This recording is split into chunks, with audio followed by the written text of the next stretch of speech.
and welcome to Health and Longevity with Dr. Rwende, making Africa healthier.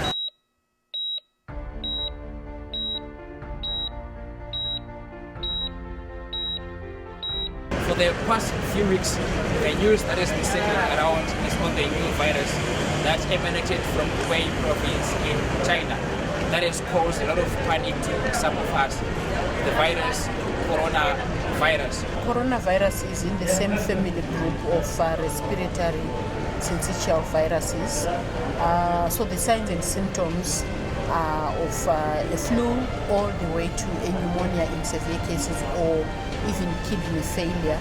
So you find people may start with a cough, sneezing, running nose, chest pains, shortness of breath, and then in the extreme cases they might go into kidney failure. There is no, formal treatment for the disease itself. But as I described, there is supportive treatment, treating of the symptoms. People with fever have supportive treatment. People with dehydration have supportive treatment for that. There is no definitive treatment yet. There are some antiretrovirals that have been used on different coronaviruses in the past, which are being tried out, and other antiretrovirals that are available for other conditions. But as of now, WHO does not have any guidelines on definitive treatment for coronavirus. It might take anything between a few days all the way to 2 weeks before somebody who has acquired the infection starts showing signs and symptoms. Three most important ways to prevent. One is what we call respiratory hygiene. If I am coughing, I should cover my mouth. I should turn away. I should not cough on somebody else. If you are in a place where somebody is coughing, you see somebody is coughing, you should maintain a distance away from that person so that you are not exposed to droplets in case this person is infected. The second is hand hygiene. Regularly washing your hands with soap and water, regularly, as often as you possibly can. Because again, what we touch, we always can be exposed to infected surfaces, somebody has coughed on a particular coughed and touched something, and then you come and do the same, then you can be exposed to this infection. Food hygiene is the third guidance we give. WHO recommends if you have to eat any animal food, make sure you cook them thoroughly, cook them full, and if you see animals which are sick, we should have precautions when we are touching sick or infected animals. If you develop symptoms and you have recently been to China, you have recently traveled back from China within the last 14 days, or if you have been in contact with somebody who has been in an infected country. As we know now, there are very many countries that have been infected. And if one has been in touch with somebody from a country that has been infected and you are not sure, this is when you need to go to contact the nearest health facility so that you can be properly assessed. With the right information, with the right measures in place, there is no need for panic. Several countries have reported suspected cases, and all these suspected cases are people who have developed symptoms of respiratory illness and have been to China. And as of today's date, all these suspected cases, when they have been, their lab specimens have been tested, they have come out negative. So, as we speak, there is no confirmed coronavirus yet in the African region.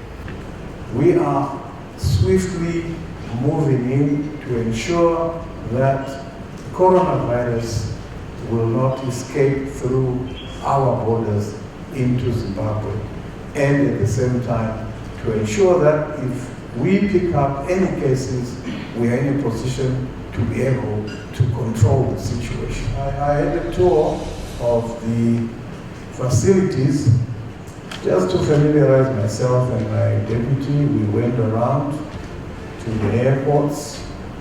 We started at Harare, Robert Mugabe, international airport, and we found that there are some issues. Well, they are ready, they are prepared, but they need further assistance, in the form of maybe a quarantine area which is closer. So that is being worked on, and glad that that has been solved by collaborating with Premier got a facility there at the airport, so that is taken care of. As far as the equipment, the thermal detectors are concerned, they are working fine, and the staff are well trained, but they will need the latest in the technology. And I indicated that Mimosa has actually come forward and bought us some new state-of-the-art thermal detectors, so that we don't miss any visitor who might be having a fever. We proceeded to Victoria Falls. In Victoria Falls, we found that there is a state-of-the-art isolation and quarantine area. We have designated Wilkins as the isolation facility for corona. We remove all our patients who need isolation, those with TB, those with diarrhea, cholera. If we have cases, they will be managed at BRID should the need arise. So we currently have 17 doctors in the city, and all of them have been trained. And we've trained our nurses, our environmental officers, the promoters, administrators, even the security guards. We've trained them to a certain level.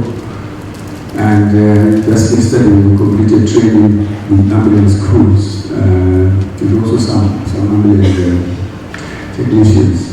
Some recent information. You may have heard that some people have been infected by asymptomatic people. That transmission can be spread by somebody who doesn't have any symptoms to others. The information that we have now is that this is most unlikely.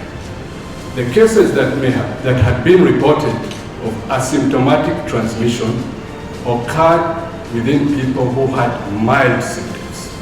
And the reason that transmission is unlikely from somebody without any symptoms is that the mode of transmission is mostly through droplets or through close body contact. So this droplet transmission is enhanced when somebody is coughing, sneezing, has a running nose, and has body secretions that may not be there in a usual state. So this is something very important to highlight, because this has been disseminated widely. So the chances of asymptomatic transmission are very, very unlikely as per the information that's available today. My message to the Zimbabweans is to be on high alert, be aware, try to learn as much as possible about this infection, as you are doing, disseminating this message, the right message. With the right information, people can protect themselves or limit their chances of getting infected.